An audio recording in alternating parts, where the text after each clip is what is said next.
A Luis que regala. Aló, Mariana.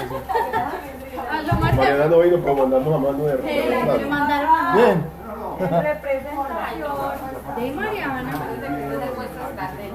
Llegó Geraldine siempre entrando. Si usted no se vaya a hacer al lado de su lima, pues.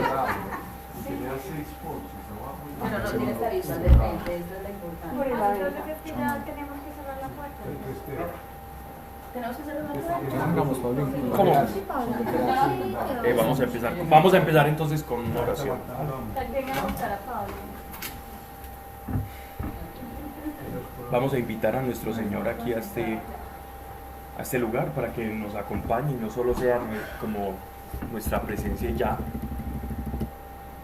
Padre, te doy gracias, Señor, por tu amor,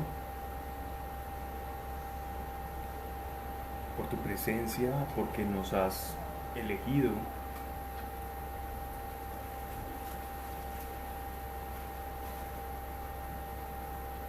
Te pido, Señor, en el nombre de tu Hijo Jesucristo, que tu presencia nos acompañe, oriente, Señor, estas palabras y que cada palabra sea revelada por ti, porque te queremos conocer.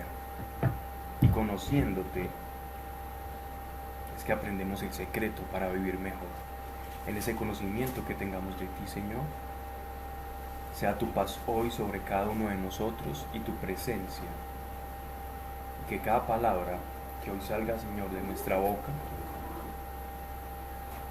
no se quede como un mero conocimiento, sino que vaya a nuestro corazón y se ponga por obras de amor, como tú lo has establecido, Señor. Que tu palabra nunca vuelve vacía, en el nombre de Cristo Jesús. Amén.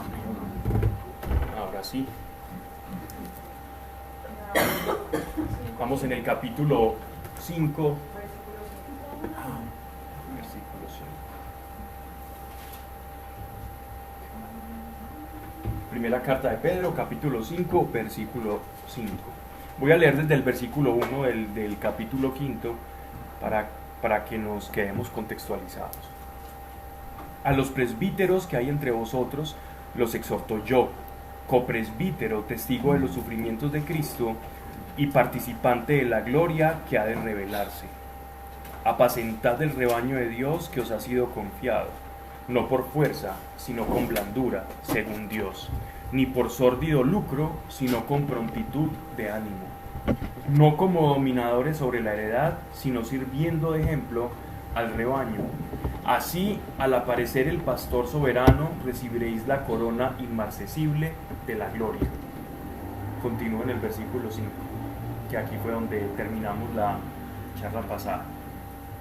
Igualmente vosotros los jóvenes, vivid sumisos a los presbíteros, y todos ceñidos de humildad en el trato mutuo.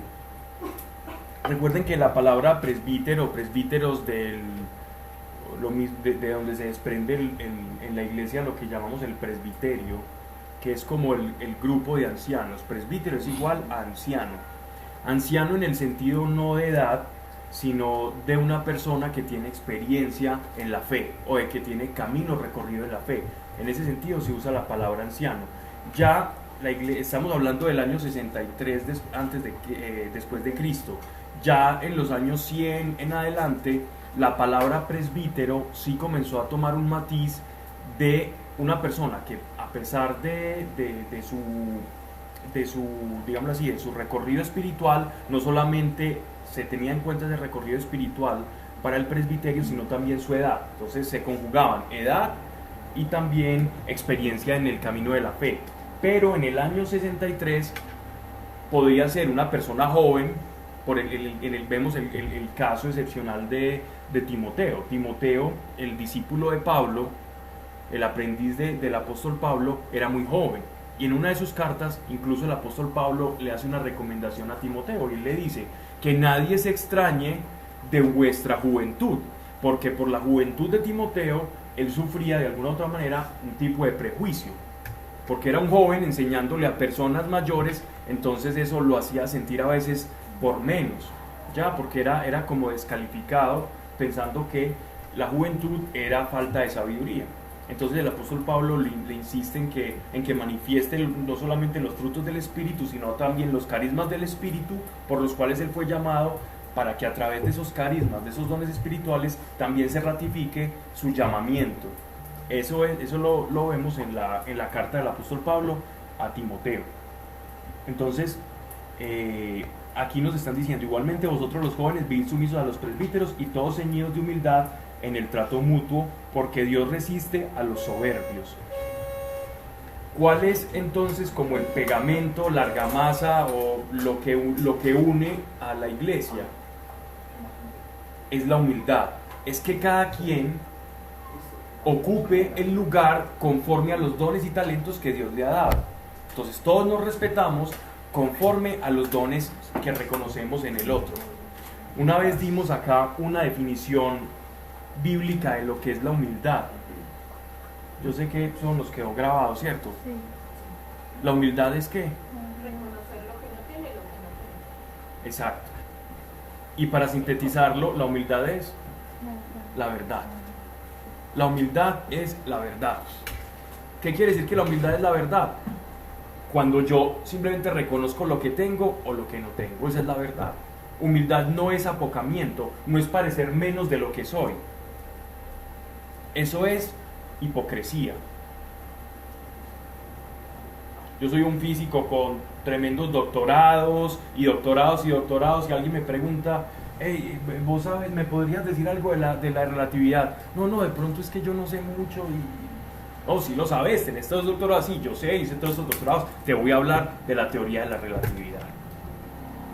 Soberbio no, la verdad es la humildad. Jesucristo lo decía: quien ve en mí, es decir, si quien me ve a mí, ve al Padre. Se lo dijo a Juan en el Evangelio.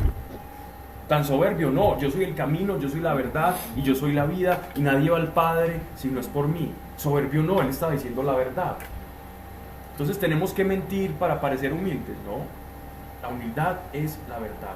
La soberbia es cuando yo pretendo ser mejor que otra persona o tengo un prejuicio sobre otra persona. Eso es soberbia, cuando yo me creo mejor y no reconozco los dones, las facultades y los talentos de otra persona que son diferentes a los míos.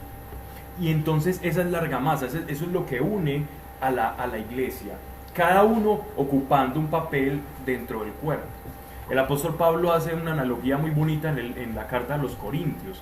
Él utiliza el cuerpo humano como una analogía de lo que es la iglesia como cuerpo de Cristo. Entonces, es menos la mano que el pie, o el oído que los ojos. No tiene sentido. Son diferentes y cada uno ocupa y tiene funciones diferentes conforme a su capacidad y a sus talentos. Por eso ni la mano se va a creer más que el oído, ni el ojo se va a creer más que los pies. Cada uno ocupa un papel y todos unidos manifestando la voluntad de Dios. Esa es como la mejor analogía para reflejar lo que es la iglesia. Y todos ceñidos de humildad en el trato mutuo, porque Dios resiste a los soberbios. Dios resiste a los soberbios. Y a los humildes da su gracia. Soberbios en todo sentido, no solo en el sentido cristiano. En todo sentido. Soberbios en todo sentido. ¿Qué es la soberbia? Es la, digámoslo así, como la antítesis de la humildad. Es cuando yo me creo lo que no soy. Cuando yo afirmo ser lo que no soy y cuando le hago creer a los demás lo que efectivamente no soy.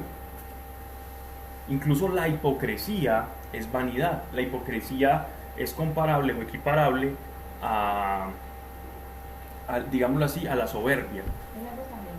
Sí, claro. Pues el ego entendido psicológicamente hablando. Como ego. Sí, porque ego en griego es yo. Pues el yo soy por encima del otro es el exacto. Cuando todo egocentrismo es que todo gira en torno a mí.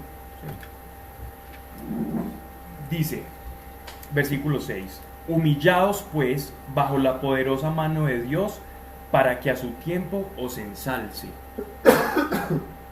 Echad sobre él todos vuestros cuidados, puesto que tiene providencia de vosotros. Estad alerta y velad, que vuestro adversario, el diablo, la palabra diablo, diabolos en latín significa adversario. Entonces miren que aquí en las escrituras ponen vuestro adversario, el diablo, es casi que Redundante. sí. Como león rugiente anda rodando y busca a quien devorar. ¿Por qué nos está diciendo esto? Él nos está hablando de una facultad del camino espiritual. Y esa facultad es la humildad. Caminar en verdad es caminar en humildad. Yo soy lo que soy y reconozco lo que soy, lo que tengo y lo que no tengo. Y en esa virtud nos está diciendo el apóstol Pedro que yo recibo gracia de Dios, que el favor de Dios, cuando yo camino conforme a la verdad, la gracia, es decir, el favor de Dios, la bendición de Dios, va siguiendo, va acompañando mi vida. Por otro lado, si yo camino en vanidad, en egoísmo, creyéndome lo que no soy, contrario a la verdad, entonces no solamente voy a ser resistido de Dios. ¿Qué significa que Dios me resista? Que no voy a experimentar su gracia. No voy a experimentar su gracia. Y por el otro lado, voy a ser presa de esta entidad que él llama el diablo, del demonio, que anda buscando personas para devorar y para engañar. Cuando yo no camino en la humildad, voy a ser doblemente engañado. Doblemente engañado. Y voy a creer cada vez más lo que no soy. Entonces la humildad es como una manera en la que yo sintonizo mi corazón para con Dios. Es como ese termostato por el cual me dice a mí si estoy sintonizado, mi corazón está sintonizado sí o no con el corazón de Dios y con la voluntad de Dios.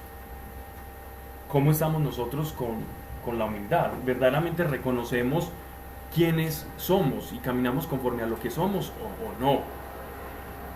Es bueno que revisemos eso para que no estemos resistiendo al Señor. Tampoco recuerden que la humildad no es apocamiento. Humildad no es apocamiento y humildad no es precariedad de recursos. La palabra humildad ha sido muy mal empleada. Incluso coloquialmente nosotros a veces decimos: ay, es que es una persona muy humilde, para simplemente hablar de un estado de precariedad, escasez de recursos, una persona que no tiene capacidad económica o adquisitiva, decimos que es muy humilde. Eso no tiene nada que ver con la humildad. Eso es una persona pobre. Hay pobres soberbios y hay ricos humildes. Pobres de espíritu. Pero la pobreza de espíritu es anawim en hebreo, que significa aquel que sabe que depende de Dios, ¿cierto? Que es una virtud.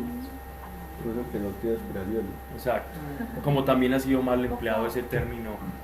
Sobre todo los abuelos utilizaban mucho la palabra pobre de espíritu para hablar de un mentecato, de un interdicto, de alguien reducido de capacidad. O sea, no es pobre espíritu, reducido de capacidad. Exacto. Así es. Gracias. Ahora procesando eso. Se quedó como, se quedó. Ay. Estad alerta y velad, que vuestro adversario el diablo, como el león rugiente, anda rodando y buscando a quien devorar. Al cual resistiréis firmes en la fe, considerando que los mismos padecimientos soportan vuestros hermanos dispersos por el mundo. Que las circunstancias difíciles de tu vida no sean un motivo para drenar tu fe. Recuerden que hay una facultad que debe tener la fe. Para nosotros decir que hay fe en nuestro corazón, hay una facultad, y es la facultad de la fe, y es que la fe es acircunstancial. Para que exista fe, no tiene que haber una determinada circunstancia. Me explico. Que todas las cosas estén bien para yo decir que tengo fe. Que todo en mi vida ande muy bien para yo tener fe. Porque Señor, ¿cómo te voy a creer si todo está andando mal? La fe es acircunstancial. La fe no depende ni de tu estado de ánimo.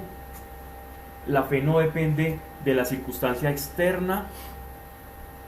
Ni siquiera la fe depende de tu conocimiento, sino que la fe depende simplemente de querer utilizarla o no. Y la fe es acircunstancial.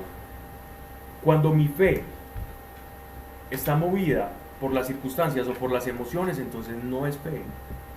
Es una simulación de la fe. Y muchas veces nosotros vivimos una fe simulada. Creemos que tenemos fe, pero cuando viene la prueba, nos damos cuenta que todo se derrumba. Y cuando todo se derrumba es cuando más tengo que utilizar la fe. Cuando ya todo parece no tener sentido, es cuando la fe va a sacar lo que dice la palabra, lo que dice la escritura, que va a producir la fe. Si yo utilizo la fe simplemente cuando estoy bien, entonces mi fe es una emoción. Y es peligroso cuando fe y emoción se confunden. Y entonces está conectado al amor de Dios. Sí, pero la fe y la emoción no se pueden confundir. La fe no es una emoción de voy a creer y sí, no. Porque cuando se va la emoción, se va la fe. Y las emociones, si algo sabemos, es que las emociones son completamente circunstanciales. Hoy estoy bien. Nada más engaños que por eso. En media hora estoy horrible. Las emociones son como una montaña rusa. Y por más que practique budismo zen, budismo lamaísta, respiración holotrópica, reiki, tai chi, mahikari, por más que aplique, digamos así, todas las técnicas de meditación, intentando aplacar las emociones, no tiene nada que ver con la fe. Al cual resistiréis firmes en la fe. Entonces, ¿cuál es la forma por la cual nosotros resistimos, digámoslo así, al diablo, por la cual nosotros resistimos al demonio? Con la fe. Los engaños del demonio, tú dices esto, estás diciendo esto, pero Dios dice esto de mí, Dios dice esto de sus hijos, y Dios dice esto de lo que nos va a pasar. ¿Cómo o por qué estoy diciendo esto? Recordemos el pasaje en el que el Espíritu Santo, una vez Jesús es bautizado en el Jordán por Juan Bautista, que el Espíritu Santo desciende sobre él y se escucha la voz: he aquí mi Hijo amado en el cual tengo mi complacencia, en el cual me complazco.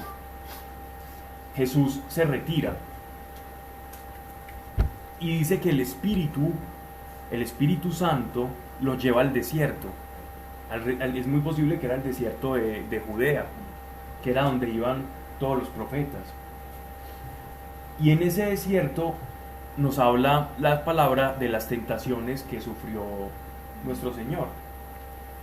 Y en las diversas tentaciones vemos siempre que se cumple una condición, casi como un silogismo, y es: el demonio tienta a nuestro Señor con cosas de este mundo o con necesidades viscerales como comer, ¿ya? Con cosas de supervivencia, que fueron las primeras tentaciones. Bueno, si tú tienes hambre, tú eres el Hijo de Dios y tienes el poder de convertir estas piedras en pan. ¿Por qué no lo haces? Eso es una gran tentación. La primera tentación del hombre, luchar por la supervivencia, ¿cierto? Es nuestra primera tentación. Cuando algo atenta a nuestra supervivencia, es lo más posible que vamos a ser tentados ante ella. Una quiebra económica, no conseguimos trabajo. Es como la primera tentación del camino espiritual, es la que atenta a la mera supervivencia que nosotros como seres humanos nacemos necesitados. Pero no me voy a tener como a las tentaciones, pero sí como a lo que siempre se cumple, y es que ¿cómo le responde nuestro Señor? En la escritura lo dice. Pues escrito está. Él le dice, le lanza una tentación, pero nuestro Señor le responde con la palabra de Dios. Escrito está: no solo de pan vivirá el hombre, sino de toda palabra que sale de la boca de Dios. Entonces, ante la tentación, la fe en la palabra de Dios para resistir al demonio, no para aniquilarlo, para resistirlo.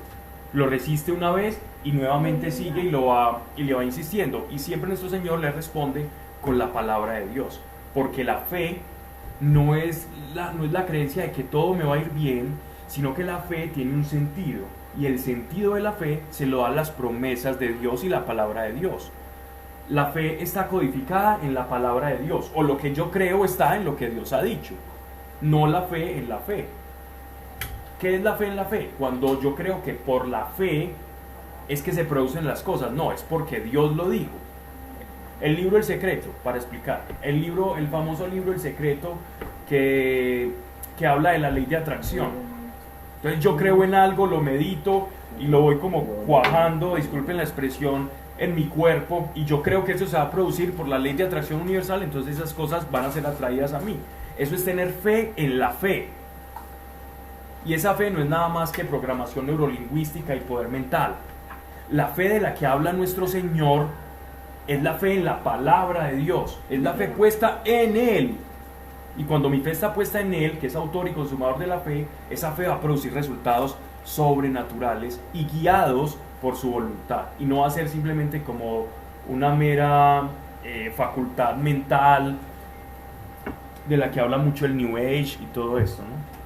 Porque cuando una persona empieza con Dios, necesariamente tiene que haber pruebas, o sea, una piedra, pues, por así. No, en lo absoluto. Conozco personas que antes les ha ido al contrario. Cuando comienzan a caminar con Dios, quiebran. No, por eso. Pero, sí, por ejemplo, yo conocí a Dios y yo no tenía nada traumático en mí. No, por Imagínate. eso. O sea, Que si fuese cuando diciendo alguien que conoce a Dios, necesariamente tiene que empezar a pasar alguna prueba. No. Es que recuerden que la prueba, no sé yo en dónde dije eso, si lo dije hace. Que Dios no pone la prueba. Exactamente. Ah, no. Ok. Pero lo puedes repetir que yo no estaba. La prueba para Escuchaste, no te desatrasaste. la prueba es para ti, no para demostrarle a Dios algo, porque es que Dios, ¿para qué existe una prueba? La prueba existe para probarle a alguien que no tiene la capacidad de saber si tú conoces o no algo, pero Dios sabe lo que va a pasar en tu futuro, entonces tú no le tienes que probar nada a Dios. ¿Cómo? No, pero no fue la pasada, fue la antepasada. No fue la Me pasada. acabo de enredar. No. No importa, pero yo me enredé. No importa la cabeza, pero me enredé. Mira, tú vas a enfrentar los exámenes del ICFES. ¿Por qué te tienen que medir tu capacidad intelectual? A ver si conozco. Exactamente, porque si tú le dices digámoslo así, al Ministerio de Educación, mira, yo me considero que soy una 370 en humanismo, una 450 en matemáticas, en trigonometría soy una 270, y pónganme así, sí, claro, nosotros confiamos en ti, te creemos. No, obviamente no ocurre de esa manera, y las pruebas son precisamente para demostrar algo que una persona no puede conocer a menos de que tú seas probada, ¿cierto? Para medirte. Dios no necesita que tú hagas ninguna prueba para saber si tú tienes fe o no. Entonces, ¿por qué la Escritura habla de pruebas? La prueba es para ti, no para Dios. Para que tu fe sea aprobada. Para ti. Y te des cuenta cómo produce la fe.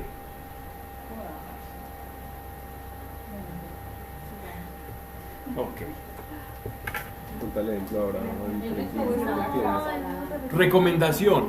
Escuchar la clase de hace 2 semanas. Sí, donde hablamos la prueba por antonomasia en el Génesis, que es cuando Dios le pide, cuando le pide que vaya y sacrifique a su hijo.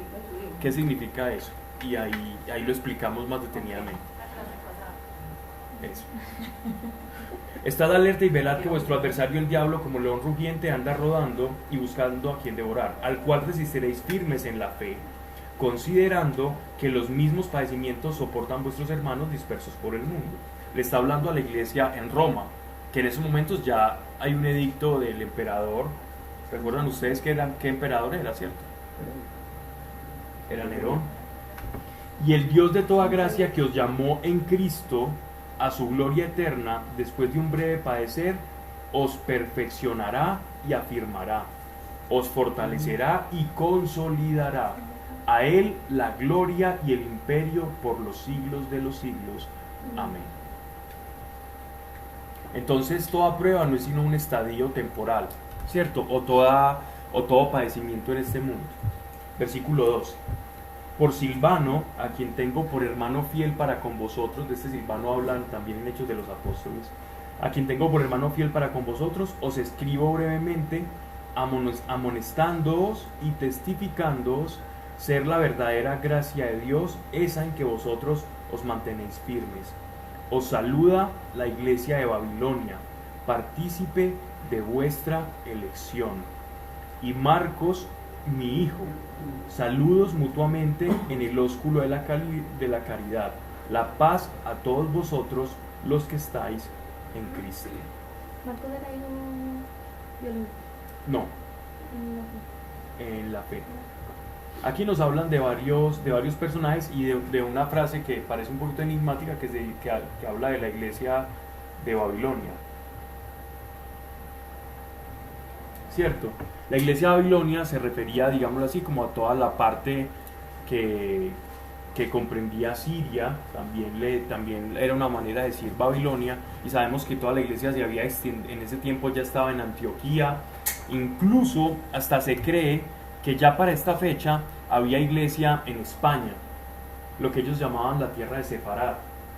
Ya los judíos habían llegado a España y a otros más lugares que después podremos hablar de eso en alguna otra ocasión. Dice también Silvano también es el que se conoce, o la carta que origina Silvano, el que se conoce como Silas o Silas en Hechos de los Apóstoles, que era como una especie de diminutivo con el que se le conocía a Silvano. Ahora, ¿qué significa el nombre?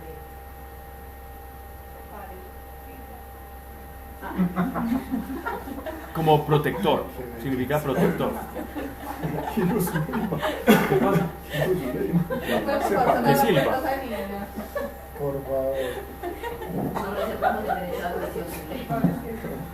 Significa protector. Presentémonos de su lengua. Este Marcos es el mismo. Algunos dicen que Marcos. protector del bosque, protector. Este Marcos es el mismo Marcos. Sí, es Juan Marcos. Este Marcos fue el que escribió el Evangelio de Marcos. Hijo espiritual. En la fe. Hijo en la fe, es decir, alguien que escuchó al apóstol Pedro y se convirtió. Pero Pedro tenía esposa. Pedro era un hombre casado. De hecho, todos los apóstoles eran casados excepto Pablo. Pero Pedro era casado. Sí, claro, Pedro tenía esposa. Ujú. Pablo, aquí abajo en mi Biblia dice que ese Babilonia se están refiriendo a un nombre secreto que le daban a Roma en ese momento. También, pero también le decían a la iglesia de Antioquía y Siria. Y Roma, para la cual era la carta, porque estos eran romanos. ¿Cierto? Recordemos que él está en Roma y fue donde Nerón decretó el edicto.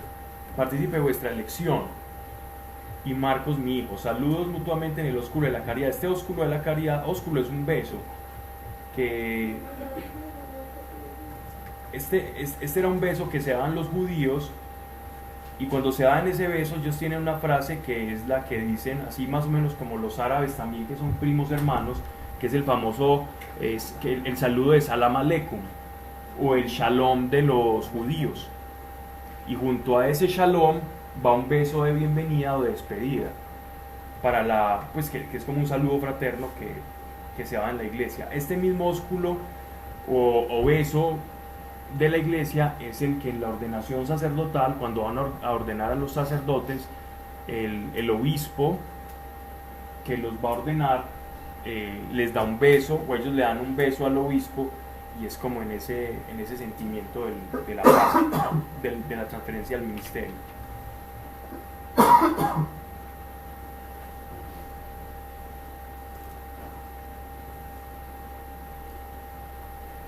Bien, ahora vamos a la de segunda de Pedro. Ya terminamos la primera de Pedro. Pablo, una pregunta un poquito técnica. Porque simplemente no hacía todo carta de Pedro y pues todas. Por el tiempo, ¿cierto? Esto ocurrió un año antes, esto ocurrió un año después, entonces uno va mandando cartas, así como tú mandas correos electrónicos o por WhatsApp.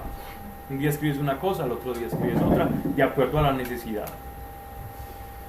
Lo que pasa es que en la Biblia, como todo lo tenemos junto, nosotros lo leemos de corrido, pero de esto acá pasaron 3, 4 años. De hecho, esta carta fue escrita meses antes de que Pedro muriera. Sí, ya la segunda, que la llama como la herencia de Pedro.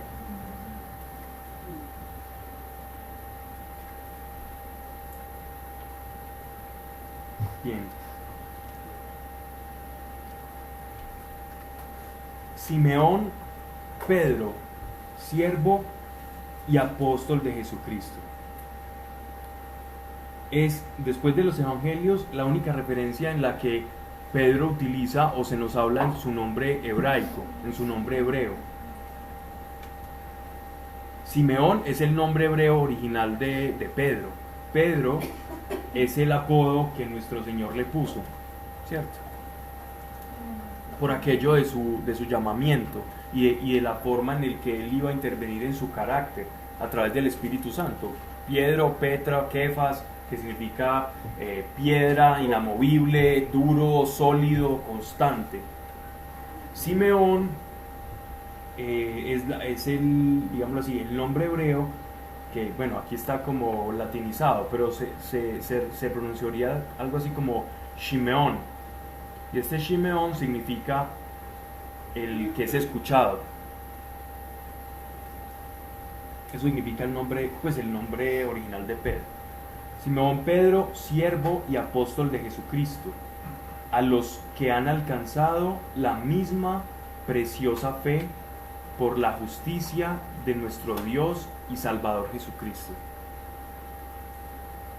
Nótese aquí algo en esta salutación que hace el apóstol Pedro, y es la identificación de Dios y Jesucristo. La misma preciosa fe por la justicia de nuestro Dios y Salvador Jesucristo. Cuando uno ve la carta a los Colosenses, precisamente fue escrita porque para la época habían unas personas que surgieron de Egipto, y estos cristianos o pseudocristianos egipcios comenzaron a especular sobre la divinidad de Jesucristo. Y a esas especulaciones, 300 años después, pero que tuvieron su génesis en Egipto, 300 años después es que tenemos como el grueso de sus escritos.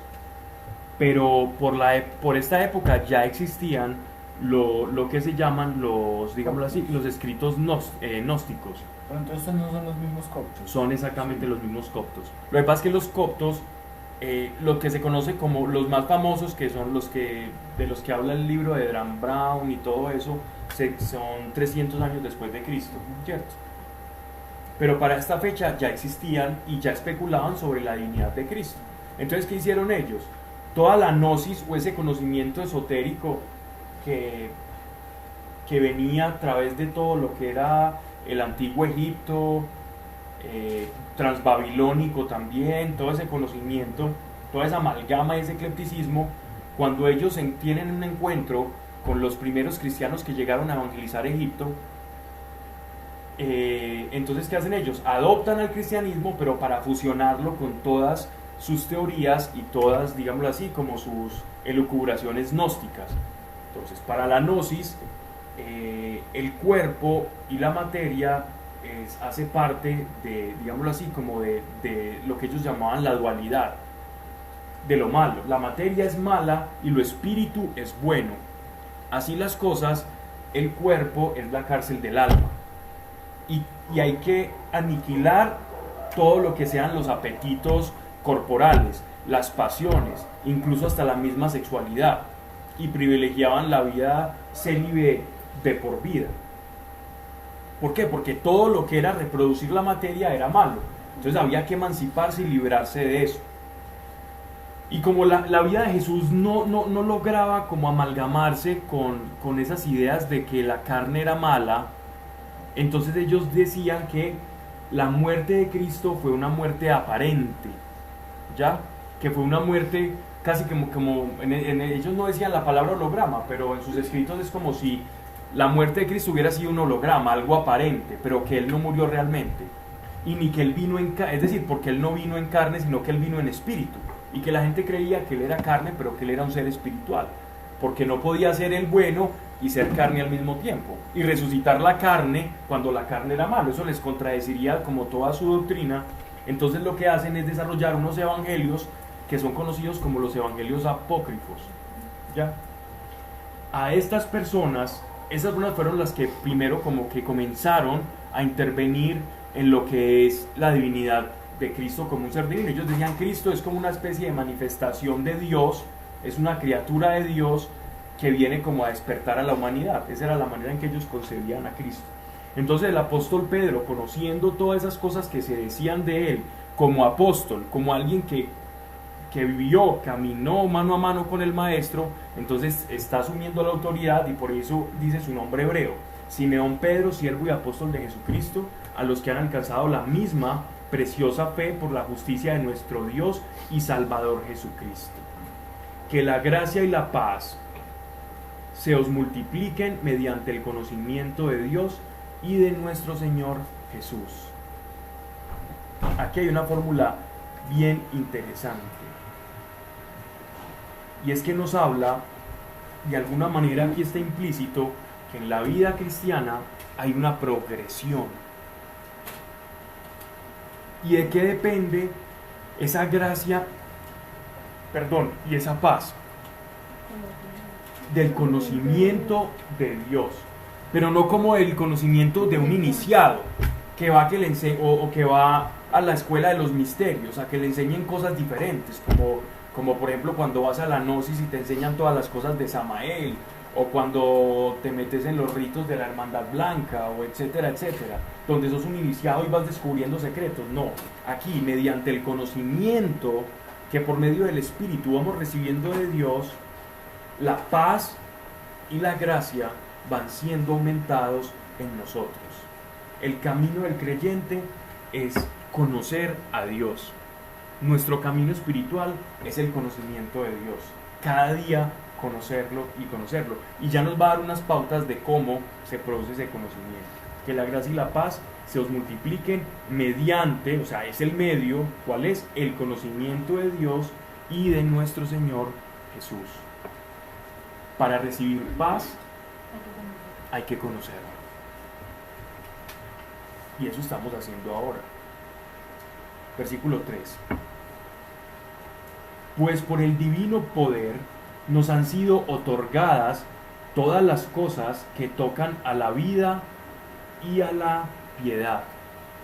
Pues por el divino poder nos han sido otorgadas todas las cosas que tocan a la vida y a la piedad.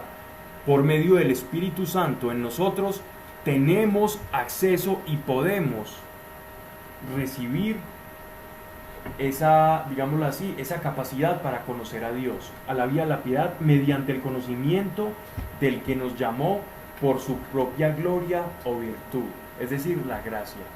Todo eso que nosotros tenemos cuando nos acercamos a Él, o la gracia que Él nos da para recibir a Cristo, no es por mérito alguno que nosotros hagamos, no es que nos tengamos que ganar o hacer algo completamente difícil, altruista, para podernos ganar la gracia de Dios. Es un don completamente gratuito, es un regalo que Él nos da, el hecho de darse a conocer. Y nos hizo merced de preciosas y ricas promesas. Y nos hizo merced de preciosas y ricas promesas.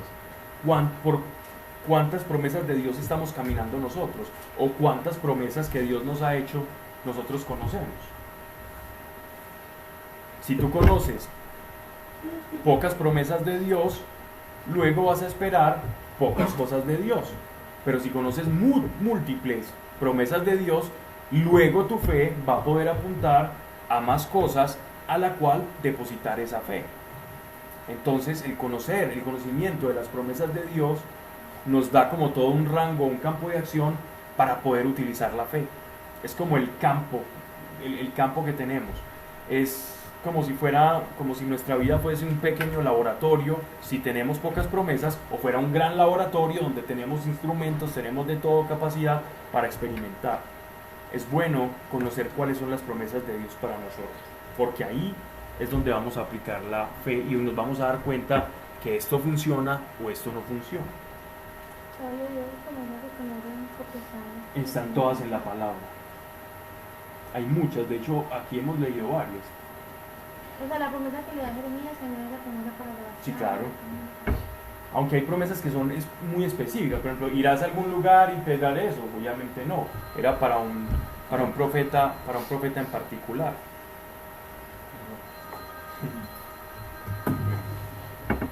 Un saludo para todos los que nos están escuchando.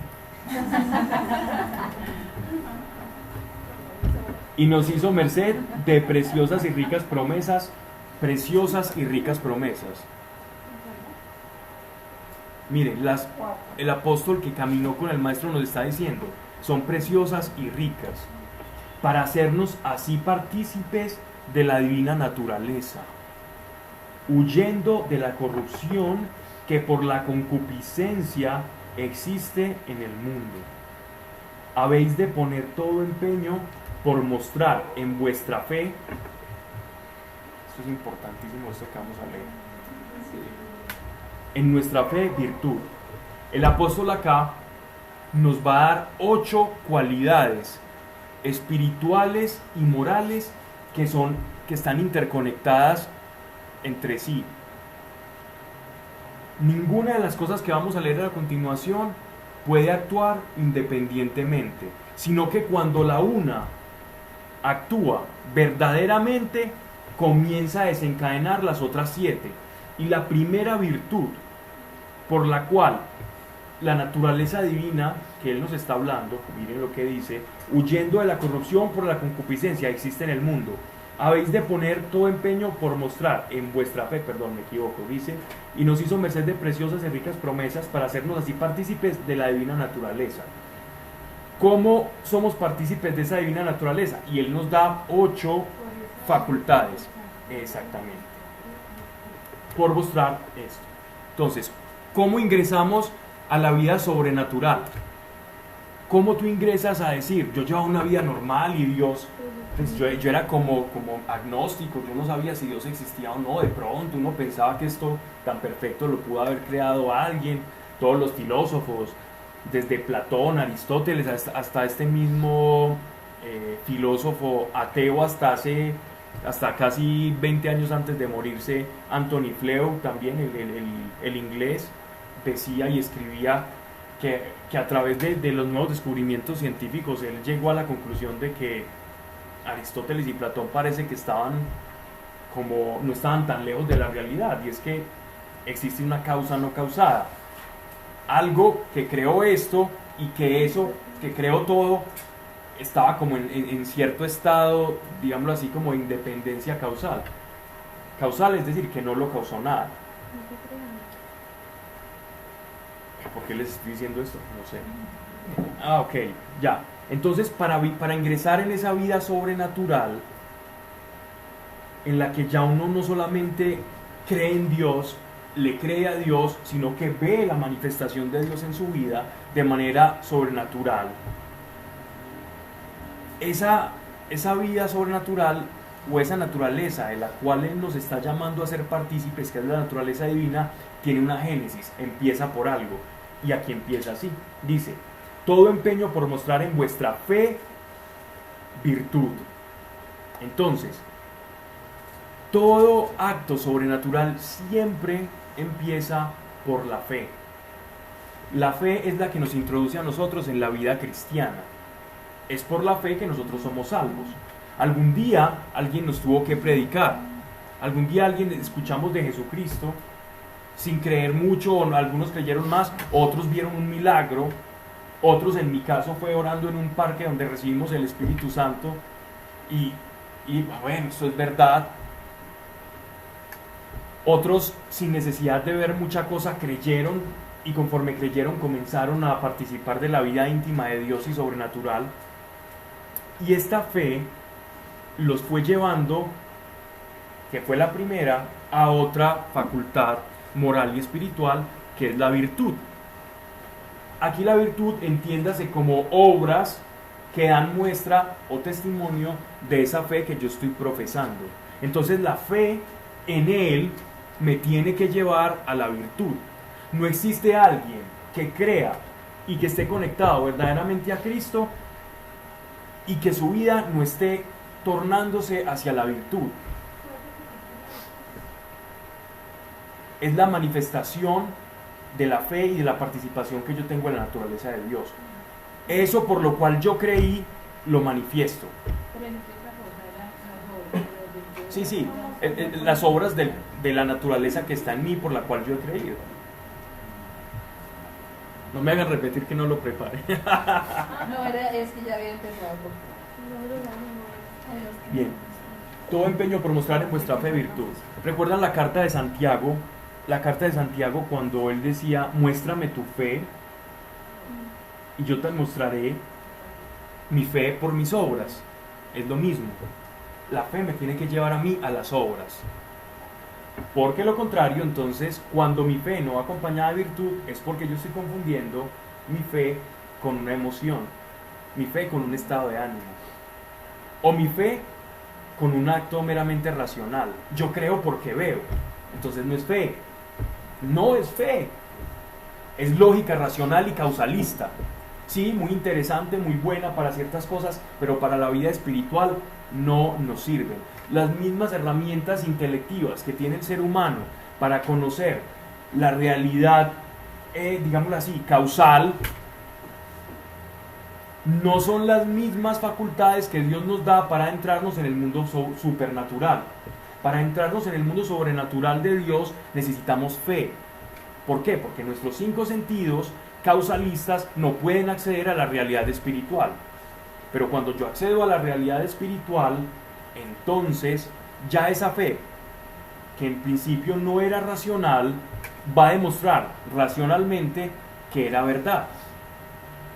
Entonces una persona que no demuestre virtud, o que su camino, que su vida, no es que no peque, no, sino que su vida no esté encaminada hacia la virtud, demuestra que su fe no es verdadera fe, sino que es o un culto racional, esperando causalmente que algo comprobando cosas, o simplemente es una emoción, una pasión. Hoy estoy emocionado y voy a creer, y cuando las cosas no van bien, entonces no voy a creer, ya Dios no me sirve. Son 8 facultades de las que van a usar el apóstol Pedro.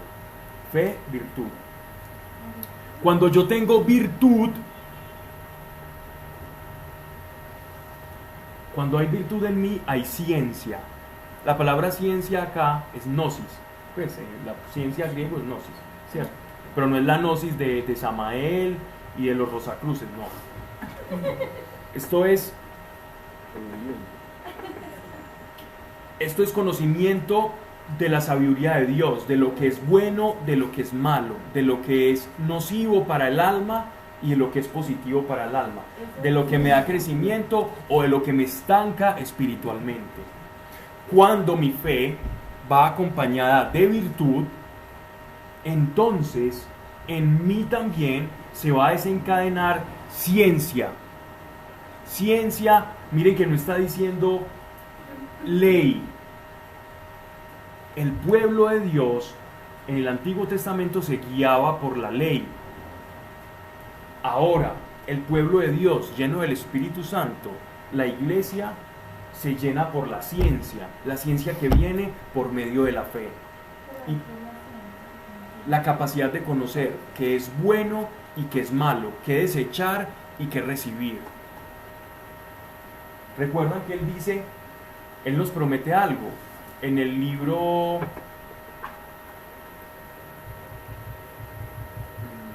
¿Qué promete?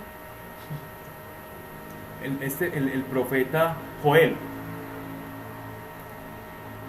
él habla que en los postreros días, en los días de Pentecostés, cuando vino nuestro Señor Jesucristo, con la venida del Espíritu Santo, ¿dónde iba a escribir Él la ley? En el corazón del hombre. A esa ley escrita en el corazón del hombre es lo que se llama la gnosis o la ciencia de Dios. Cuando uno empieza a actuar, no porque alguien le está diciendo que esto es bueno o malo, sino que uno comienza a sentir. Y prácticas o cosas que uno hacía en su vida pasada, en su vida peregrina, ya uno comienza a sentirse mal haciendo esas cosas. ¿Yo por qué me estoy sintiendo mal en juzgar a una persona? O pensando mal de esta persona, siento como algo que me está hablando a mi conciencia y no me lo permite. O yo abordaba estas realidades de esta forma y ahora me siento mal al hacerlo. Eso es ciencia que se está manifestando dentro de nosotros. Es la ciencia de Dios. Es la conciencia. Sí, a través de la conciencia, pero la ciencia es el resultado. Sí. ¿El don de ciencia no tiene nada que ver con eso? Sí. No tiene nada que ver. ¿Qué es exactamente el don de ciencia? El don de ciencia es una facultad, es un carisma del Espíritu Santo, que está en el libro de los Corintios,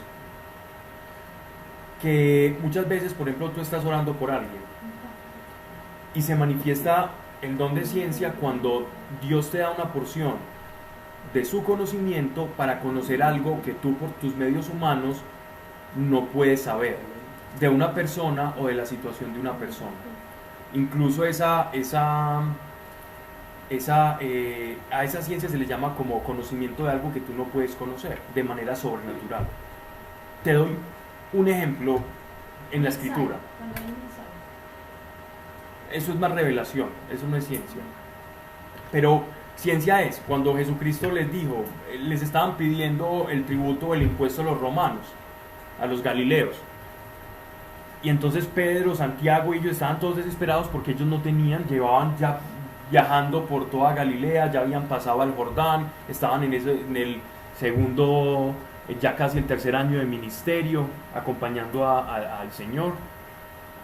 Y estaban todos embalados y Él les dice, venga, vayan allá a cerca al río, este lago, van a encontrar un pez, ábranle la boca a ese pez y van a hallar una moneda.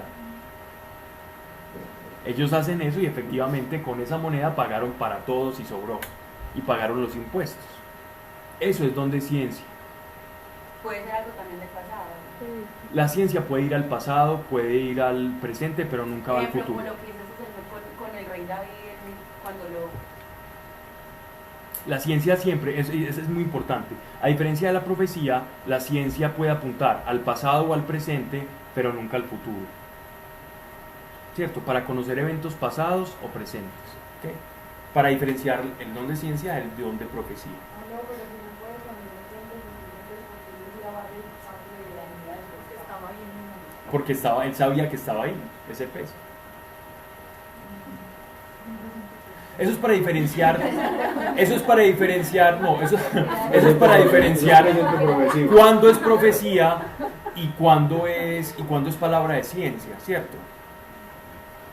A veces también se pueden mezclar varios dones del Espíritu Santo en un mismo acto, entonces es difícil identificar dónde empieza uno y dónde termina el otro.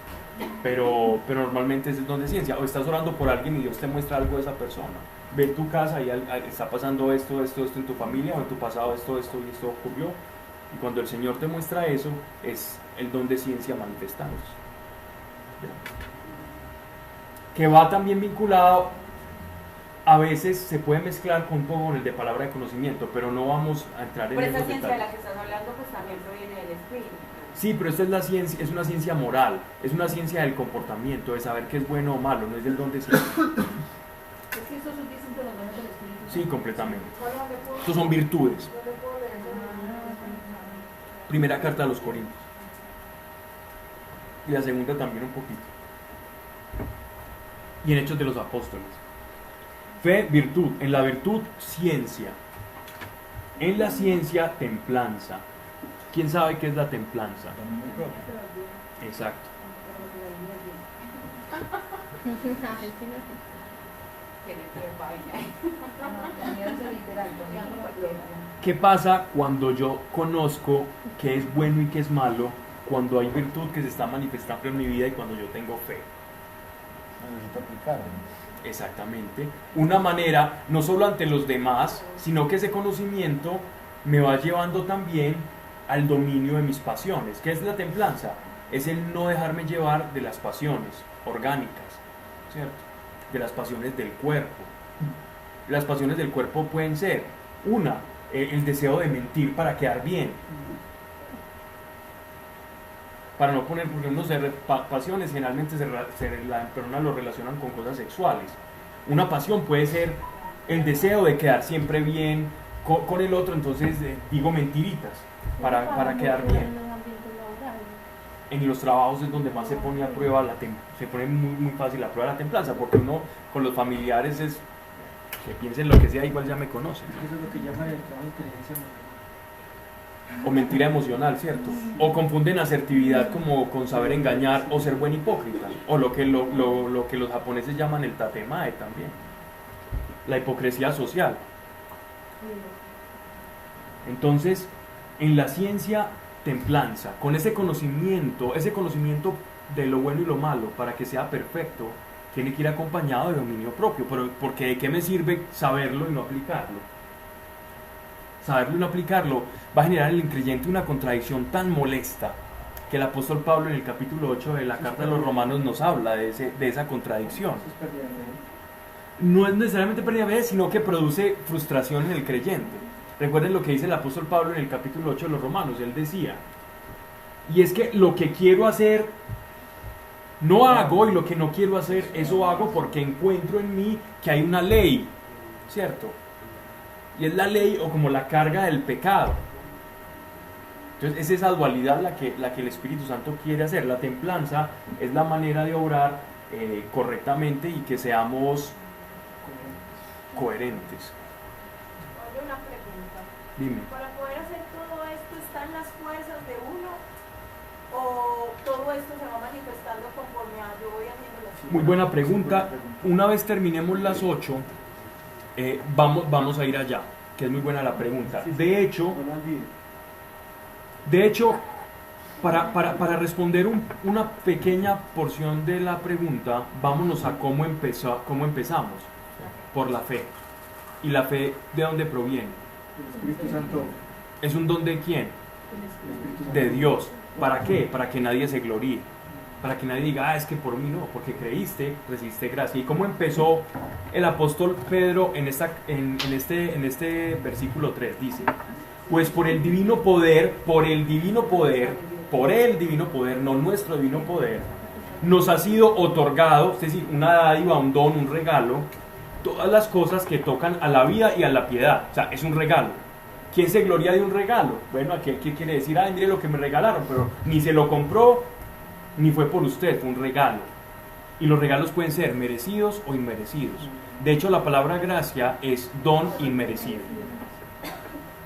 Mediante el conocimiento del que nos llamó por su propia gloria y virtud. Entonces, fe, virtud. En la virtud, ciencia. En la ciencia, templanza, coherencia.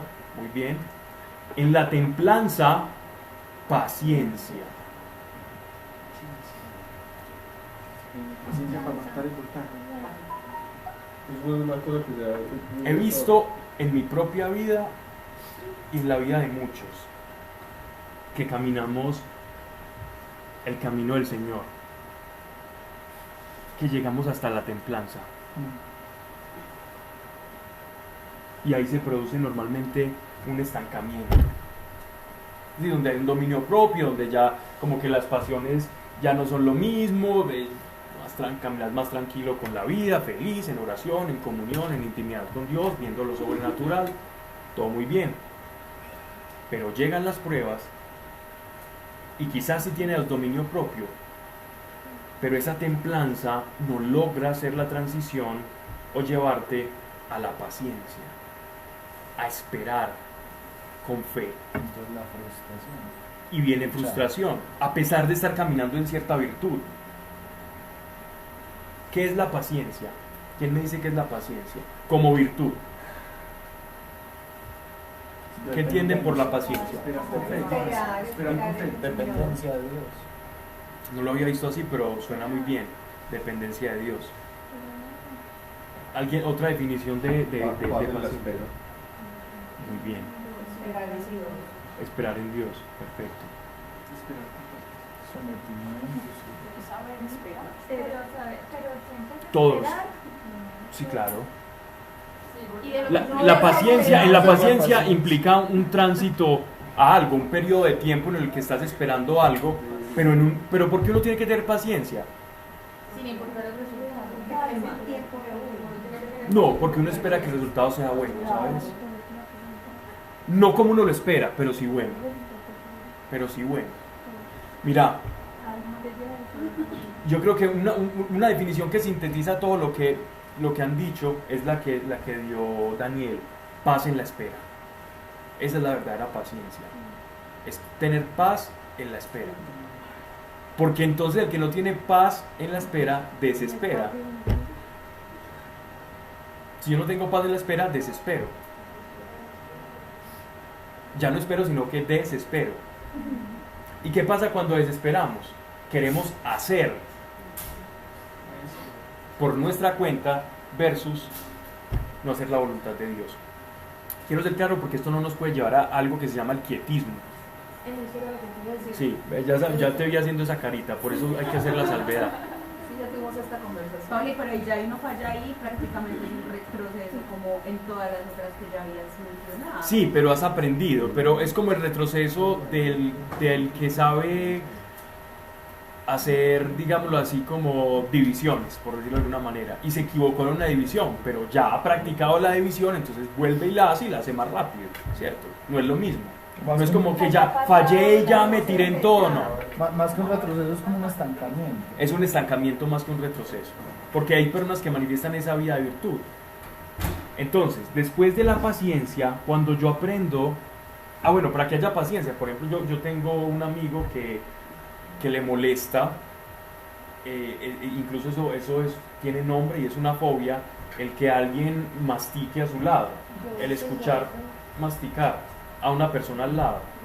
Entonces, si usted va a cine con él y está comiendo crispetas, evítelo.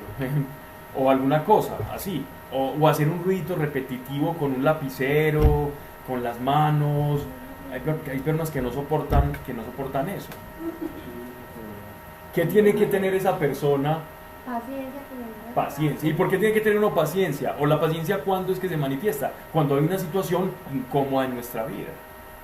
Uno no es paciente cuando está pasando muy bueno. ¿Qué paciente va a ser? Ahí que va a ejercer la virtud de la paciencia. No tiene ningún sentido. Bueno, es muy obvio lo que acabo de decir, pero es bueno ilustrar a veces las cosas en su propia obviedad. Ya, pero después. Después ya. Dice, cuando termine las 8. Ok, voy a responder la tuya y la tuya. En la paciencia, piedad. ¿Qué es la piedad? No es la obra de Miguel Ángel, pues. ¿Qué es la piedad? Sí, la piedad es sinónimo de misericordia. Es sensibilidad por las cosas de Dios. Sí, señor, muy bien. Alguien más me dice que es piedad. Cuando uno dice el Padre Pío, esa persona es piadosa. ¿Qué es una persona piadosa? Amor por lo sagrado. Amor por lo sagrado. Por ambas cosas juntas es la piedad. Piadoso es una persona que actúa con la mentira, es la mentira abstracta. Mentiroso es aquel que aplica esa abstracción a su vida. Piedad, género, piadoso, sustantivo. Bueno, entonces, piedad es, en eso que nos está enseñando el apóstol Pedro, es cuando yo descubro la paciencia, y es que llegar a la piedad es una cosa seria. Cuando yo ya tengo la virtud de la paciencia, voy a disfrutar de lo sagrado, de las cosas de Dios, todo lo que me huela a Dios me va a gustar. Porque mi fe ya se ha vuelto una fe acircunstancial. Porque no se identifica con las emociones, porque tengo dominio propio. Y entonces voy a disfrutar a Dios en todas las esferas de la vida. Y una persona piadosa va a decir, como lo dijo el apóstol Pablo, en la pobreza sé vivir y tengo contentamiento, y también en la abundancia sé vivir y tengo contentamiento, y todo lo puedo en Cristo que me fortalece. Es decir, yo y mi identidad no depende de lo que yo esté viviendo. Mi identidad está hecha independientemente de lo que yo viva o no. Eso es lo que quiere Dios de cada uno de nosotros.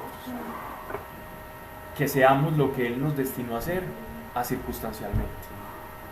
En la piedad, fraternidad. Pero no me quedó claro, la piedad no es tener pues misericordia o compasión con los otros. Es que la piedad son dos cosas.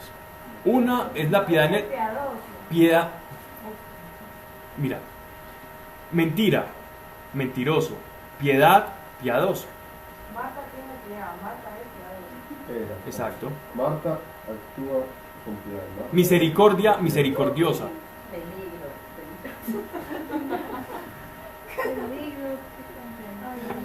No entiendes, es porque Porque en tu Biblia dice misericordia, ¿cierto? No, es de piedad. Ah, ok, pero tú me dice una definición de piedad como es igual a misericordia.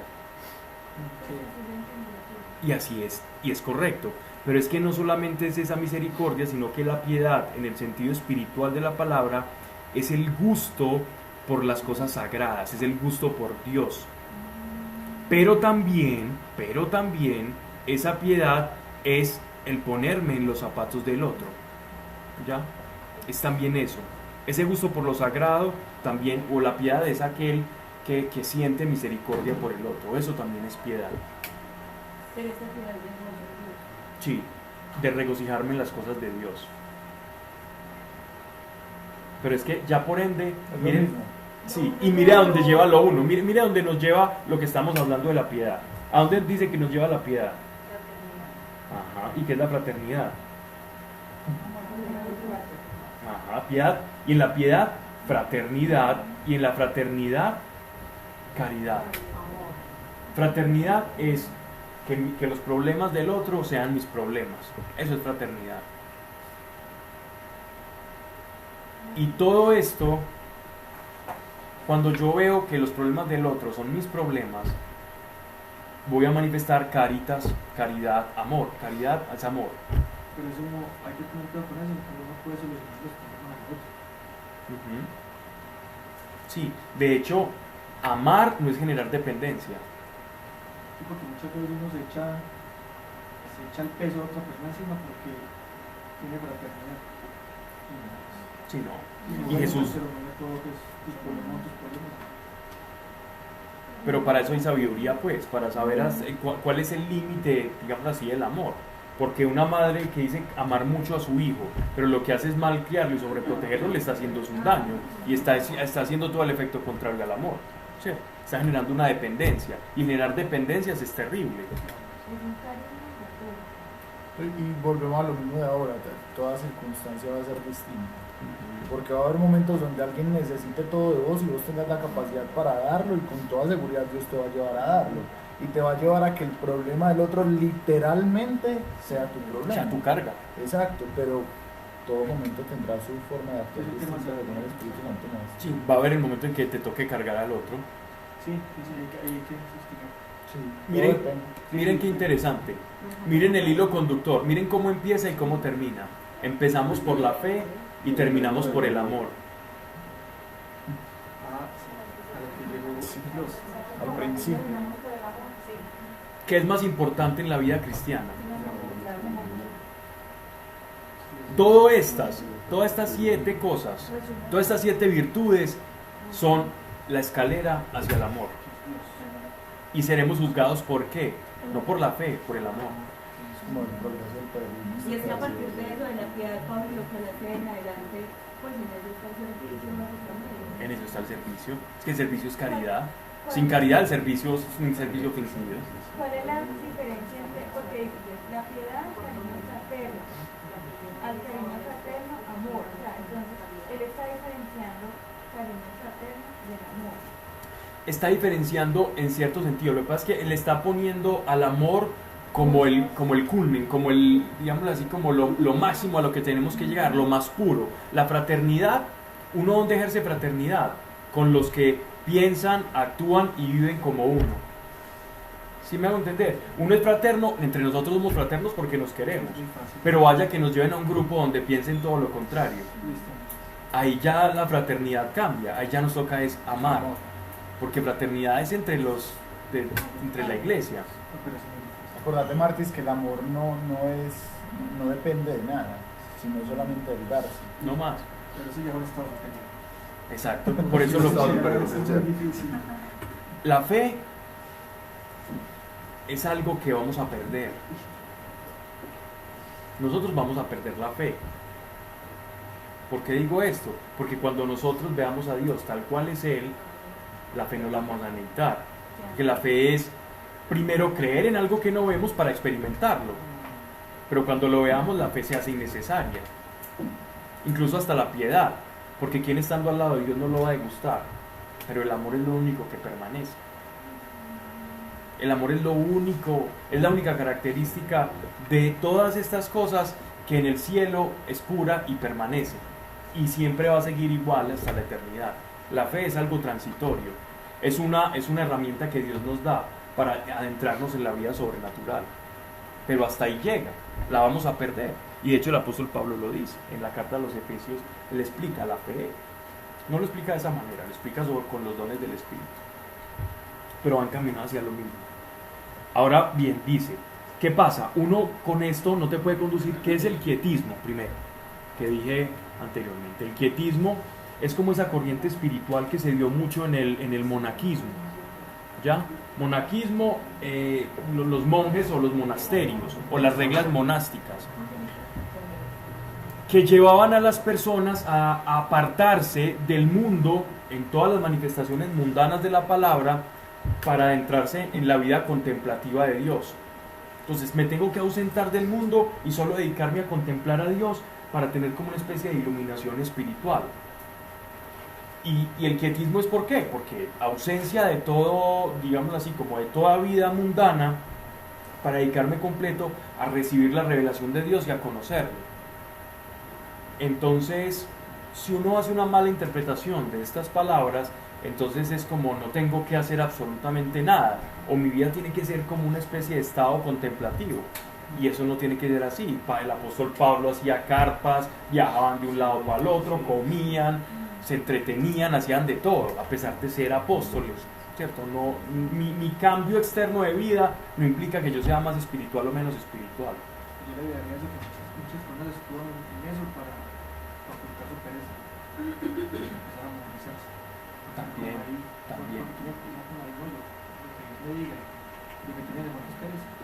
O frustración.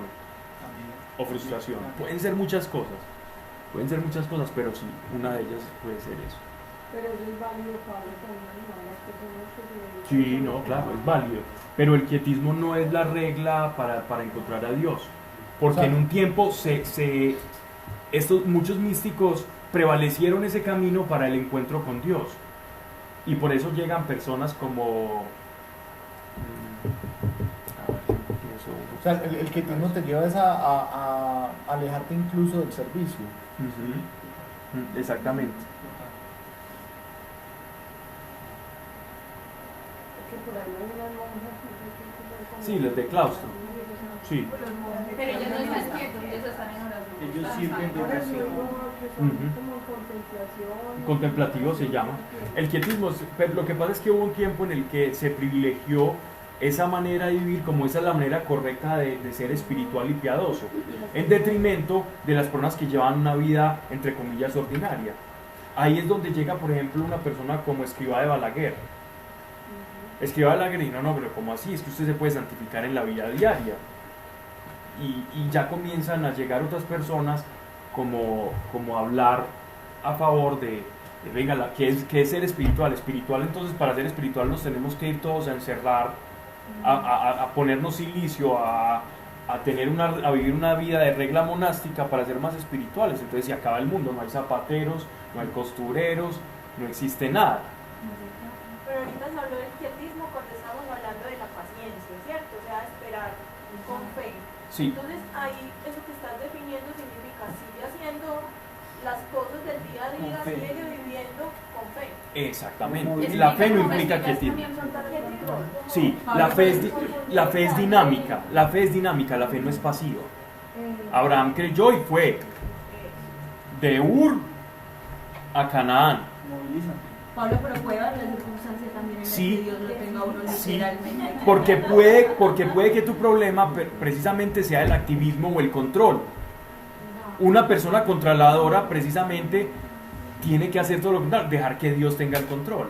Pero todo depende de cuál sea mi virtud y cuál sea mi defecto. Hay personas que necesitan ser como frenadas, hay otros que necesitan ser empujados. Pablo, pero esto es más entendible si lo explicas como modificación. O sea, yo tengo la pregunta. Lo dejémoslo ahí. No, yo mando una hoja de vida. La que estaba confundida con el quietismo en cuanto a que... No, quietismo entiéndase como concepción espiritual de contemplación. Como ¿Ya? alejarse.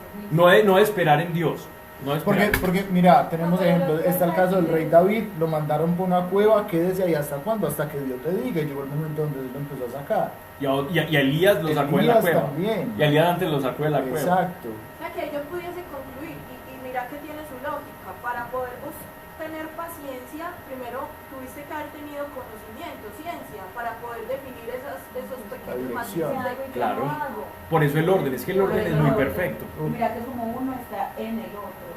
Y así. Uno está contenido en el otro, así es. Y el uno va desenmascarando al otro y va surgiendo como una virtud en uno. Cuando uno ha aprendido esa virtud o ha practicado esa virtud, la otra se va apareciendo poco a poco y se va desarrollando en cada uno de nosotros. Hasta que llega el amor, en el que se da y ya. Y no pregunta ni por qué, ni se aburre, ni le está pasando factura a Dios que por las circunstancias, sino que da y da y da. Y su vida está. Oíste, Pablo, y entonces si uno está, por ejemplo, en el punto donde vos dices ahora que llegamos hasta templanza y que paciencia no tenemos, entonces no amamos. Exacto. O amamos poco. O desconfiamos. O amamos a raticos, porque a veces pueden haber destellos de amor y desapego, a veces hay templanza, a veces en algunas ocasiones tenemos templanza, en otras flaqueamos un poco, de acuerdo al talón de Aquiles de cada uno, ¿cierto? Pablo, pero entonces nunca va a haber ese estado de amor perfecto, es posible, porque todos Sí es vamos a posible, pero no flaquear acá. siempre en bueno. Sí es posible, pero no acá. Cuando llegue lo perfecto es cuando lo conozcamos a Él tal cual Él nos conoció. Pero estamos en ese peregrinaje camino a eso. Que no sea excusa el hecho de que aquí no vamos a ser perfectos, sino cuando nuestro cuerpo sea transformado en no caminar por estas virtudes, ¿cierto? Porque ahora lo pensaba incluso, pues porque como el amor está de última, y pensaba como pues el amor puede estar en lo mucho o en lo poco, pues Sí. en un acto pequeño hacia el otro de hecho. Total, el amor, Entonces, exacto.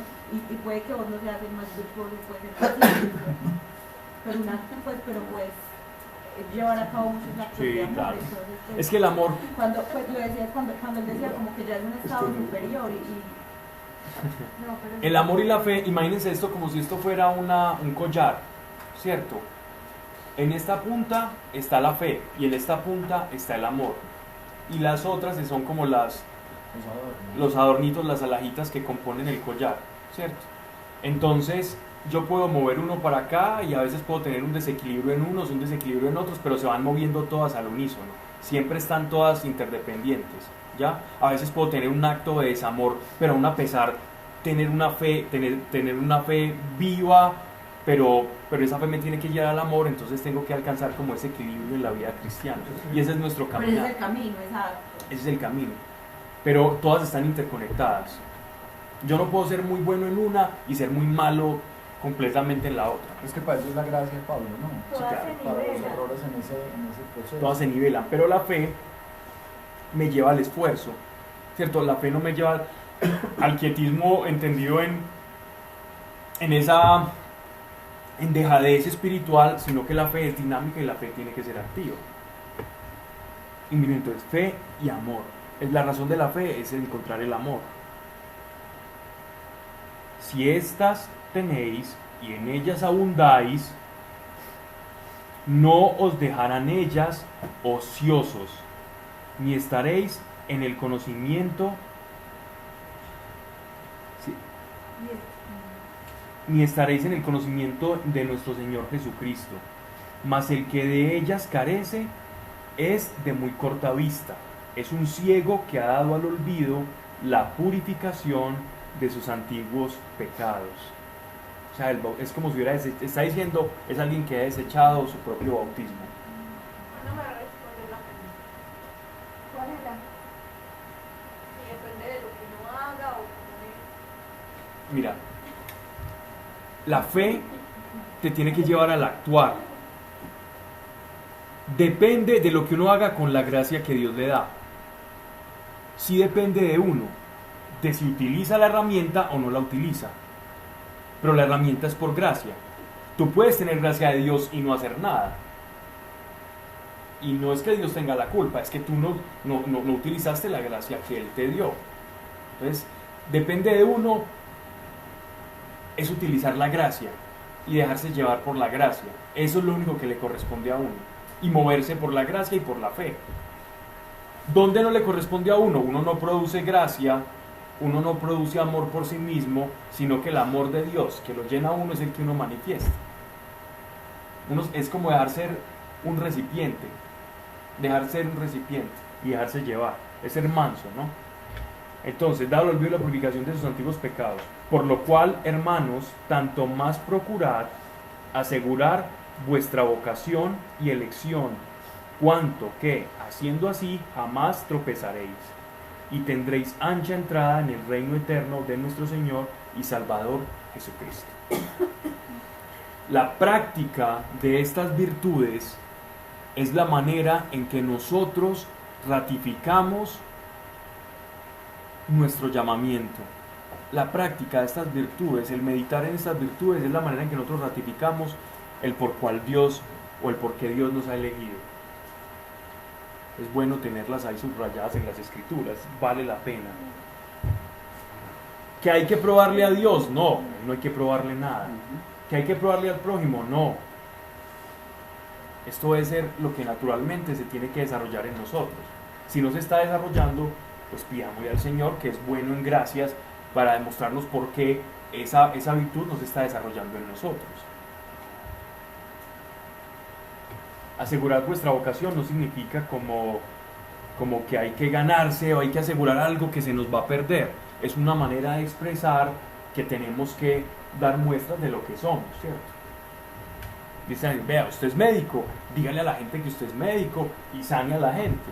Yo sé que usted es médico, pero hágalo, asegure lo que usted es, muestre su identidad y manifieste su identidad. Y tendréis ancha la entrada en el reino eterno de nuestro Señor y Salvador Jesucristo. Eso es tremendo. Vamos a leer el capítulo 12 antes de que se me duerma. Verso 12, segunda de Pedro. Por eso no cesaré de traeros a la memoria estas cosas, por más que las sepáis y estéis afianzados en la verdad que al presente poseéis, es decir, por más de que esto sea la repetición y que ustedes ya crean en el Señor y hayan recibido el Espíritu Santo, es bueno recordar estas cosas. Pues tengo por deber, mientras habito en esta tienda, morada. La tienda también los judíos utilizaban la palabra tienda, sobre todo los judíos como muy místicos. Tienda o morada es el cuerpo. Es el cuerpo, es nuestro cuerpo. Miren lo que él está diciendo. Pues tengo por deber, mientras habito en esta tienda, estimularos con mis amonestaciones. Amonestaciones en este caso suena como si lo estuviera regañando. No, esto es exhortaciones. Más bien sería la palabra correcta. O consejos.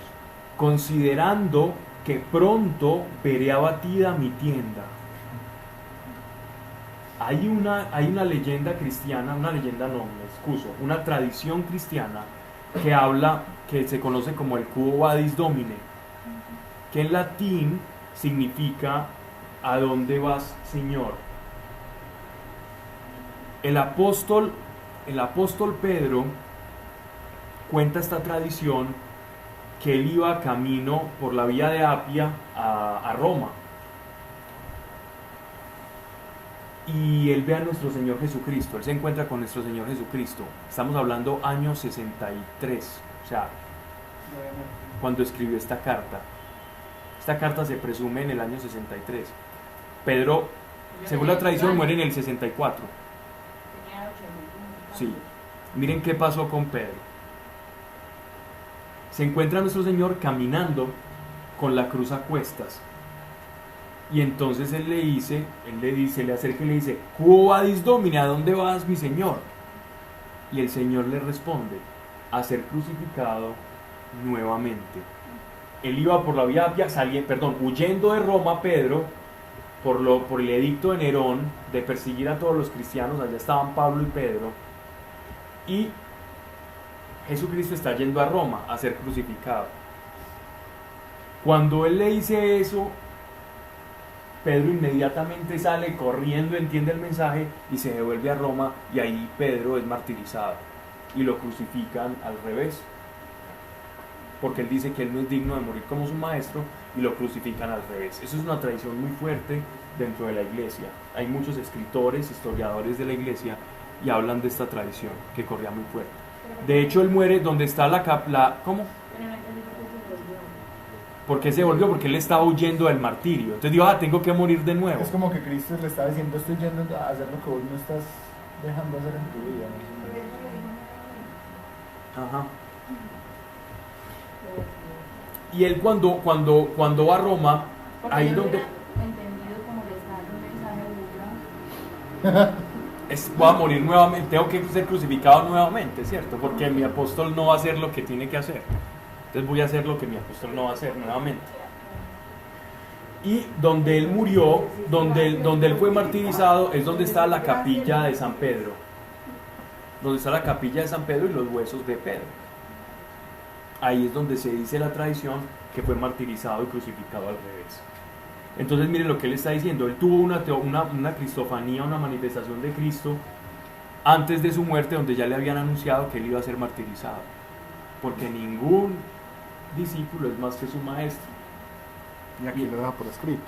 Y ahí lo deja por escrito, y ellos eran semillas, y para que la semilla de frutos tiene que caer a la tierra.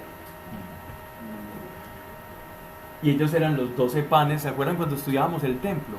¿Quiénes estuvieron acá en el templo? Cuando estudiamos... No, pero también Sebastián, Daniel también. Estuviste en el templo. Esa sí te tocó, Daniel, sí. Cuando estudiábamos el templo el tabernáculo, veíamos que había una mesa con unos artilugios de oro, una mesita de oro donde habían 12 panes. En Éxodo. Los apóstoles eran esos 12 panes. Considerando que pronto veré abatida mi tienda, según nos lo ha manifestado nuestro Señor Jesucristo. Y mira que habla en plural. Quiero pues que después de mi partida, en todo tiempo recordéis esto, porque no fue siguiendo artificiosas fábulas como os dimos a conocer el poder y la venida de nuestro Señor Jesucristo, sino como quienes han sido testigos oculares de su majestad. Él recibió de Dios Padre el honor y la gloria, cuando de la magnífica gloria se hizo oír aquella voz que decía, en el día del bautismo, este es mi Hijo muy amado, en quien tengo mis complacencias. Y esta voz bajada del cielo, la oímos los que con él estábamos en el Monte Santo. O sea, habló de dos manifestaciones muy fuertes de la Trinidad en la vida de Jesús. Una en el bautismo, Hijo, Espíritu Santo y la voz del Padre. ¿Y la otra cuál es? La transfiguración. La transfiguración en el Monte Santo. La transfiguración. Pero esta primera, la del bautizo, la narra. O sea, como a quien le contaron, porque no estaba ahí o sí. Santiago, El bautizo. Juan, Pedro era discípulo de Juan también. Y esta voz baja del cielo la oímos los que con él estábamos en el Monte Santo. La misma voz que escucharon, que era la voz del Padre en la transfiguración. Este es mi Hijo amado, escuchadlo. Vamos a terminar acá. Lo que sigue es muy bueno. Esta carta tiene un pasaje en el siguiente capítulo muy importante que nos habla de los ángeles caídos y un poquito de la vida prediluviana.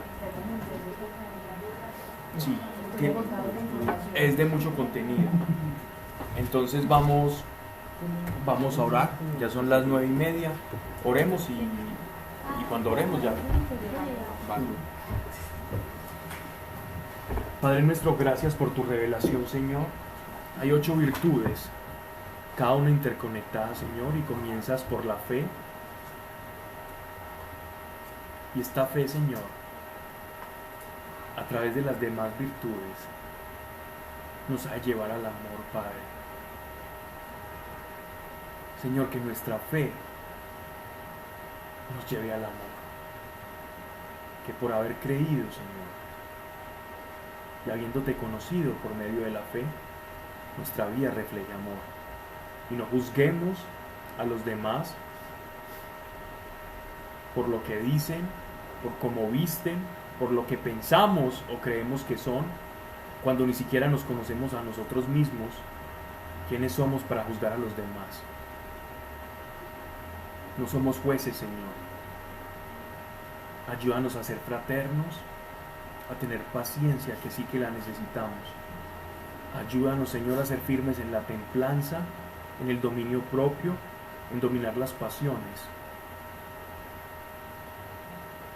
Y que con la palabra de Dios resistamos, Señor, al enemigo del alma. Así como tú, Señor Jesucristo, nos has enseñado. Ante toda mentira que el demonio o que el mundo nos diga, tus promesas, que son ricas y preciosas, nos van a servir como arma para contrarrestar la mentira, porque la verdad ciertamente aplaca la mentira y la luz a la oscuridad, y esa es tu enseñanza. Y que la paz sea con todos nosotros y con los que nos escuchan, en el nombre de Cristo Jesús. Amén.